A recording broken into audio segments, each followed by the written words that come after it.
আপনার ID card দিয়ে কয়টি সিম নিবন্ধন আছে আজকে খুব সহজে বুঝতে পারবেন। তো কিভাবে এটি করবেন সেটি আজকে আমি আপনাদের শেখাবো।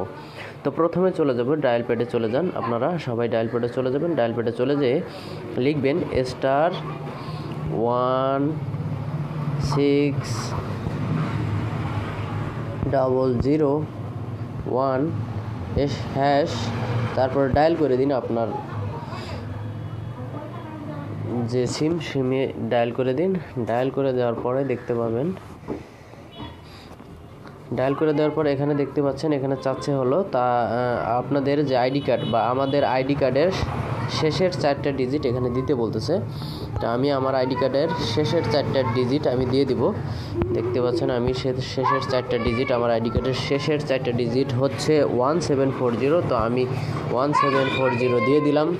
তারপরে দেখতে পাচ্ছেন একটা SMS কিন্তু চলে গিয়েছে। এই SMSটা চলে যাওয়ার পরে ওরা একটা SMS আমাকে দিবে। এই SMSের মাধ্যমে জানিয়ে দিবে যে কয়টি সিম আমাদের এই NID দিয়ে নিবন্ধন রয়েছে। এই তো দেখতে পাচ্ছেন, এই যে চলে আসছে আমাদের কনফার্মেশন SMSটি। এই SMSে কিন্তু দেখতে পাবেন যে এই দেখতে পাচ্ছেন আমার একটা রবি সিম রয়েছে লাস্টে 95 লাস্টে। এই দেখতে পাচ্ছেন আরেকটা সিম এয়ারটেল সিম রয়েছে যেটা লাস্টে 10। তো আরেকটা সিম দেখতে পাচ্ছেন বাংলালিংক সিম, এটারও লাস্টে 10।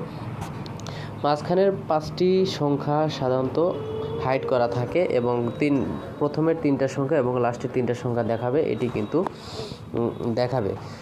তো এইভাবে কিন্তু আপনারা জানতে পারবেন আপনার আপনার NID দিয়ে কয়টি সিম নিবন্ধন রয়েছে। অনেকে আপনারা ভুলে যান, তো এইভাবে ভুলে যাওয়া এই ইয়াগুলো কিন্তু আপনারা বের করতে পারবেন খুব সহজেই।